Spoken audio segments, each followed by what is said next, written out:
बिस्मिल्लाहिर्रहमानिर्रहीम। मज़मून नवीसी, ये topic BS के स्टूडेंट्स के लिए और ए लेवल के स्टूडेंट्स के लिए है जो कि मज़मून नवीसी के मुतालिक तफसील जानना चाहते हैं। मज़मून नसर की एक अहम सिनफ है। मज़मून के मौज़ूआत लातादाद हैं, अनगिनत हैं। ये कायनात जब तक कायम रहेगी मौज़ूआत पैदा होते रहेंगे, इन पर इज़हार ख्याल होता रहेगा। मज़मून इल्मी व अदबी भी हो सकता है, संजीदा मज़ाहिया भी हो सकता है, तहकीकी या सादा भी हो सकता है। मुख्तलिफ़ मौज़ूआत के लिए मुख्तलिफ़ अंदाज़े बयान इख्तियार किया जा सकता है, अलबत्ता ज़ुबान का मुअस्सर होना बहुत ज़रूरी है। सबसे पहले मैं आपको मज़मून के जो मौज़ूआती मज़मून है उसके 3 फ़नी लिहाज से जो दर्जे हैं वो बताती हूँ। सबसे पहले जो है वो तमहीद है मज़मून, फिर नफ्से मज़मून है और फिर ख़ात्मा यानी इख्तितामिया एंडिंग है। तमहीद मज़मून का इब्तदाई हिस्सा तमहीद कहलाता है। ये मुख्तसर और जामे होना चाहिए।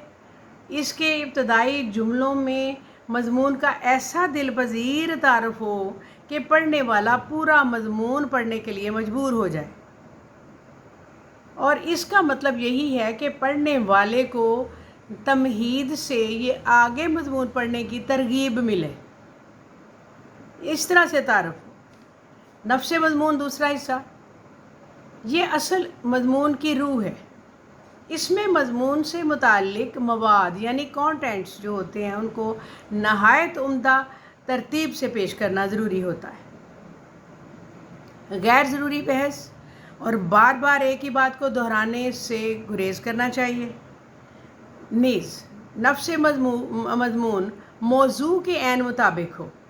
जो टॉपिक दिया गया है नफ्स मज़मून उसकी डिटेल होती है, उसके मुतालिक होता है। फिर इख्तितामिया, ये मज़मून का आखिरी हिस्सा होता है। मज़मून का इख्तिताम इस अंदाज से हो कि मौजू के बुनियादी नुकात वाज़ेह हो जाएं, ज़रूरी है। अब मज़मून नवीसी की जो सलाहियत कैसे पैदा करनी है इसके बारे में देखते हैं कि ये एक हकीकत है कि किसी इंसान में ये खूबी कुदरती तौर पर पाई जाती है और ये किसी में कम होती है। जिन अफराद में ये खूबी बहुत मामूली सतह पर हो या सिरे से मौजूद ही ना हो, वो ख़ुद मश्क और मेहनत से इसे निखार और बढ़ा सकते हैं। इसके लिए ज़रूरी है कि मज़मून निगारी के असूलों पर अमल किया जाए जो बताए जाते हैं, और मज़मून नवीसी के ज़्यादा से ज़्यादा मश्क की जाए, क्योंकि practice makes a man perfect, ये तो आपको पता ही है। हमारे ज़्यादातर तलबा तालबात मज़मून नवीसी से जान छुड़ाते हैं ये कह कर के हमें नहीं लिखना आता, हम नहीं जानते, क्योंकि उन्हें मुख्तलिफ़ मौज़ूआत पर लिखने की बाकायदा मश्क नहीं करवाई जाती। ये क्लासेस में नहीं होता, बहुत कम होता है। अक्सर ऐसा है कि मौजू के मुतालिक ख़यालात तो उनके ज़हन में होते हैं, लेकिन उन तमाम नुकात को बयान करने के लिए, उनके एक्सप्रेस करने के लिए उनके पास अल्फाज मवाद नहीं होता। इस कमज़ोरी के बायस वो लिखे लिखाए मज़ामीन रटने लग जाते हैं। कहते हैं कि चलें कुछ मौजू रट लें, शायद इसमें कोई पेपर में आ जाए। तो वो रटे रटाए जो मज़ामीन हैं उनको पढ़ने से, उनके लिखने से वो बात नहीं बनती जो इंसान खुद लिखता है। अच्छा मज़मून निगार वो नहीं होता जो रटा रटाया काम कर देगा। तमाम जो है ना बातों को देखना पड़ेगा जब आप मज़मून नवीसी करेंगे। अब कुछ असूल हैं, कुछ बातें हैं जिसमें क़ुव्वत मुशाहिदा है, मुतालिया में इजाफ़ा करना है, क्योंकि किताबें, रिसाले, अखबारात का मुतालिया आपके ज़ख़ीरा अल्फाज को बढ़ाएगा और आपको मुख्तलिफ़ मौज़ूआत पर लिखने के काबिल बनाएगा। बेटा ये तो करना पड़ेगा, क्योंकि अगर आप पढ़ने के लिए कॉलेज में गए हैं, दाखिल हुए हैं, तो कुछ मेहनत करेंगे तो कुछ हासिल होगा ना।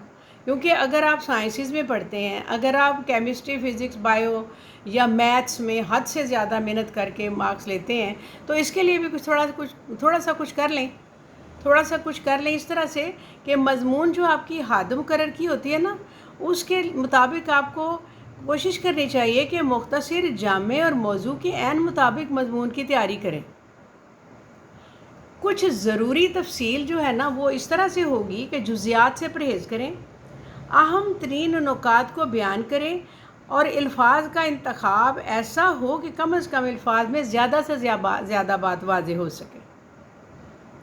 मज़मून लिखने के लिए पर्चे में दिए गए मौज़ूआत में से सिर्फ़ उसी मौजू का इंतखाब करें जिसके बारे में आप ज़्यादा जानते हैं। काफ़ी मालूमात आप रखते हों, पढ़ा हुआ हो आपने, और आपका एतमाद उसमें उस मौजू पर बहुत अच्छा लिखने का भी हो। लिखने से पहले मौजू पर खूब गौर करें और उसके मुतालिक मवाद अपने जहन में इकट्ठा कर लें। नीज़ मज़मून कलम बंद करने से पहले तरतीब का ख्याल ज़रूर रखें ताकि मज़मून का हुस्न बरकरार रहे। मज़मून हमेशा पैराग्राफ्स में लिखें, यानी एक तमहीद का जो पैराग्राफ है ख़त्म हो जाए तो अब आप फिर नफ्से मज़मून शुरू कर लें। तरतीब बदलने या इमला की गलतियों से नंबरों में कमी का एहतमाल होता है। कोशिश करें कि जुमले छोटे, मुख्तसर, जामे हों, ग्रामर और दूसरी गलतियां ना हों, कम अज़ कम हो, अलबत्ता अल्फाज जानदार और अंदाज़े बयान दिलकश हो। बाज़ बच्चों के मज़ामीन होते हैं, देखने में लगता है बड़े खूबसूरत लिखे हुए हैं, बड़ी अच्छी हैंड राइटिंग है, लेकिन अंदर देखें तो कुछ भी नहीं होता। वो समझते हैं कि बड़ा अच्छा हमने लिख दिया, फिर बाद में तो मुतालबा होता है कि हमने तो इतना अच्छा लिखा था, आपने मार्क्स ही नहीं दिए। मज़मून मुकम्मल करने के बाद नज़रसानी ज़रूर करें ताकि जुमलों और इमला की गलतियों की इस्लाह खुद ही कर सकें। कुछ बच्चे मज़मून लिखकर पढ़ते नहीं हैं, कहते हैं ठीक है हो गया बस मैंने नहीं पढ़ना।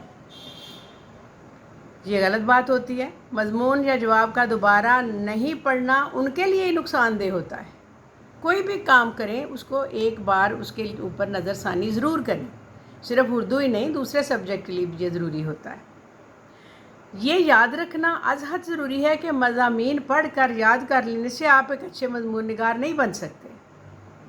और तालिब इल्म आसान तरीका मज़मून लिखने का पूछते हैं कि क्या है, किस तरह से हम अच्छा मज़मून लिख सकते हैं, बताइए। कुछ मौज़ूआत रट लेने से कहते हैं कि ठीक है हमें लिखना आ गया वही लिख देंगे, लेकिन नहीं, उनकी क़ुव्वत मुशाहिदा होगी तो वो कुछ लिख सकेंगे। मेहनत रंग लाती है, और कुछ बच्चे होते हैं जो कुदरती तौर पर इतना अच्छा लिख लेते हैं कि उनसे पूछना पड़ता है कि बेटा आपने खुद लिखा है। कुदरती सलाहियत भी होती है, लेकिन अगर नहीं होती तो इसका मतलब ये नहीं है कि आप घबरा जाएं, आप प्रैक्टिस करें। जैसे मैं एक आपको बताती हूँ कि दौरे जदीद की सहूलियात, एक टॉपिक आपको दिया जाता है, इसको कैसे लिखना है। आप दौरे जदीद की सहूलियात सुनने के बाद बच्चे शुरू हो जाते हैं कि क्या क्या सहूलतें हैं ये वो, ऐसा नहीं। आप ये नुकात जहन में रखें कि इन सहूलतों ने आपको क्या क्या आसानियाँ और दिलचस्पियाँ फ़राहम की हैं वो लिखना है, और अगर आपको इनके बग़ैर ज़िंदगी गुजारनी पड़े तो क्या करेंगे ये लिखना है, और इन सहूलत के बग़ैर क्या क्या मसाइल पैदा होंगे ये लिखना है। इनके अलावा और क्या क्या सहूलतें हैं जिन्हें आप अपने लिए ज़रूरी समझते हैं, ये फिर रिज़ल्ट होता है। और जिन लोगों को ये चीज़ें मुयस्सर नहीं हैं उनकी क्या क्या हालात हैं ये भी लिखना है, ये फिर रिज़ल्ट बन जाता है। चुनाचे मज़मून लिखने के लिए आपके पास मवाद होगा तो आप लिखेंगे। किसी भी महंगाई के मुतालिक आपको, अच्छा आप एक है कि मज़मून नवीसी, आपको एक टॉपिक दिया जाता है, मज़मून नवीसी के ऊपर मज़मून लिखिए। मज़मून लिखना एक मुश्किल काम है, ये बाकायदा एक फ़न है। आप एक तालिब इल्म हैं और आप मज़मून लिखना चाहते हैं, सबसे मुश्किल मरहला ये है, अब आप मज़मून नवीसी पर मज़मून लिखिए। कैसे लिखेंगे? मज़मून किसे कहते हैं, पहले ये इसका होगा, तमहीद ये होगी। मज़मून और पैराए में क्या फ़र्क है? वो कौन सी बुनियादी पहलू हैं जिनमें महारत हासिल किए बग़ैर मज़मून नहीं लिखा जा सकता। ये मज़मून नवीसी मज़मून के टॉपिक होंगे, पॉइंट्स होंगे जो आपने लिखने होंगे। मुताले और मज़मून नवीसी का आप इससे गहरा ताल्लुक़ है। आप इस मुश्किल फ़न में महारत हासिल कर लेंगे, मगर कैसे? प्रैक्टिस से। और हमेशा ये जो आजकल के ज़माने में मज़मून लिखने के लिए बच्चे बहुत परेशान होते हैं, तो ये गलत है। क्योंकि आप बच्चा हो बड़ा हो, दानाई बाकलस ना बसाल, तवांगरी बदिलस्त ना बमाल। आप छोटे हैं या बड़े हैं, ये इस बात से घबराना नहीं है। प्रैक्टिस आपको परफेक्ट बनाएगी। मज़मून नवीसी से घबराना नहीं। आप पहले ही पढ़ रहे हैं, कुछ इम्तहान की तैयारी भी कर लें। पढ़े बगैर, मेहनत किए बगैर तो कुछ हासिल नहीं होगा। चुनाचे आप मुख्तलिफ़ मज़ामीन पढ़ें और टॉपिक्स लें। टॉपिक्स के ऊपर आप डिटेल जिस तरह मैंने बताया है कि वो किस तरह से आपको मुयस्सर सहूलतें होंगी तो क्या फ़ायदा होगा, नहीं होगी तो नुकसान क्या होगा, और क्या सहूलतें होनी चाहिए। इसी तरह का कोई भी टॉपिक लेकर आप उसके ऊपर प्रैक्टिस करें और आप मज़मून लिखकर बेशक मुझे सेंड कर दें, अपलोड कर दें, देखा जा सकता है। बहरहाल इसको गौर से सुनिए और मज़मून नवीसी से घबराइए नहीं। लिंक कीजिए, शेयर कीजिए, सब्सक्राइब कीजिए। शुक्रिया। अस्सलाम वालेकुम।